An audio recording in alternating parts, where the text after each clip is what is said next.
Hormuz की ज़रूरत ही अब नहीं रहेगी। ईरान के पड़ोस में अब तेल सप्लाई के लिए 4 पाइपलाइन बनाए जा रहे हैं। हम आपको इस वीडियो में सब कुछ बताएंगे कि अगर ये हो जाएगा तो फिर आप सोचिए कि कितनी राहत मिलेगी। नमस्कार, आप देख रहे हैं न्यूज़ 18 का डिजिटल प्लेटफॉर्म। मैं हूं आपके साथ श्रुति श्रीवास्तव। खाड़ी देशों ने हॉर्मुज़ को बेअसर करने के प्लान पर सोचना शुरू कर दिया है। इसके तहत खाड़ी में 4 गैस तेल पाइपलाइन बनाने का प्रस्ताव है। अगर ये पाइपलाइन तैयार हो जाता है तो खाड़ी देशों को तेल सप्लाई के लिए हॉर्मुज़ की जरूरत नहीं होगी। यह ईरान के लिए एक बड़ा झटका है। विस्तार से समझते हैं। तेल गैस सप्लाई के लिए अब दुनिया को स्ट्रेट ऑफ हॉर्मुज़ की जरूरत नहीं पड़ेगी। खाड़ी देशों ने इसके लिए नई व्यवस्था बनाने को लेकर सोचना शुरू कर दिया है। इस व्यवस्था के तहत खाड़ी में कुल 4 पाइपलाइन तैयार किए जाएंगे, जिसके जरिए तेल और गैस सप्लाई का काम होगा। अगर यह पाइपलाइन तैयार हो जाता है तो फारस की खाड़ी में दबदबा होने के बावजूद ईरान दुनिया के तेल गैस रूट को प्रभावित नहीं कर पाएगा। फाइनेंशियल टाइम्स के मुताबिक 1980 में सऊदी ने हॉर्मुज़ के अलावा एक विकल्प तैयार किया था, जो इस वक्त काफ़ी अहम साबित हो रहा है। इस पाइपलाइन के जरिए प्रेजेंट टाइम यानी कि वर्तमान में प्रतिदिन 70 लाख बैरल कच्चा तेल सप्लाई की जा रही है। यही वजह है कि खाड़ी देशों ने पाइपलाइन प्रोजेक्ट पर सोचना शुरू कर दिया है।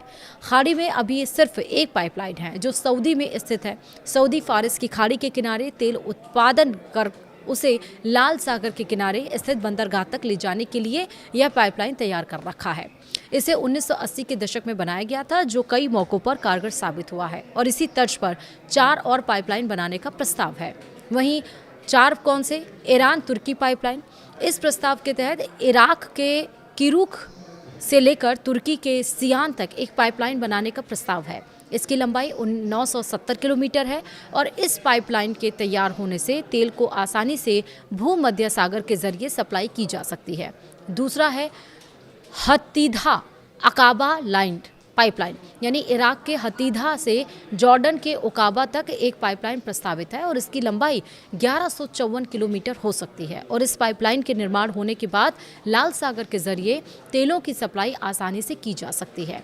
वहीं तीसरा है यूएई फुजेराह पाइपलाइन, यानी यूएई से लेकर ओमान के फजेराह तक एक पाइपलाइन प्रस्तावित है। फुजेराह ओमान में स्थित है। ओमान से आसानी से तेल को किसी भी रूट पर भेजा जा सकता है और इस पाइपलाइन की लंबाई 354 किलोमीटर है। चौथा है सऊदी ईस्ट वेस्ट पाइपलाइन, यानी कि सऊदी के पास पहले से एक पाइपलाइन है, लेकिन अब फिर से एक पाइपलाइन तैयार करने की बात हो रही है। इसकी लंबाई भी 1200 किलोमीटर तक हो सकती है और इस पाइपलाइन के जरिए सीधे लाल सागर से तेल की सप्लाई की जा सकती है। वहीं IMEC को भी एक्टिव करने पर विचार किया गया है। India middle east economy corridor को भी पुनर्जीवित करने पर विचार किया जा रहा है। यह इजराइल के बंदरगाह से जॉर्डन, सऊदी, यूएई के रास्ते इंडिया तक आता है।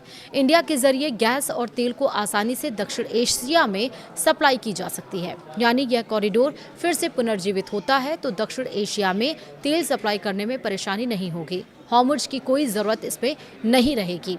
इतना ही नहीं, इस कॉरिडोर को ईरान से भी कोई खतरा नहीं होगा, क्योंकि भारत और ईरान के बीच अच्छे कूटनीतिक संबंध हैं और ईरान किसी भी सूरत में भारत से जुड़े ठिकानों पर हमला नहीं करेगा। तो यानी आने वाले दिनों में अगर युद्ध चलता भी है तो आप सोचिए कि सरकार दूसरे ऑल्टरनेटिव्स, दूसरे रास्ते भी तैयार करने के बारे में सोच रही है। वीडियो में इतना ही। नमस्कार।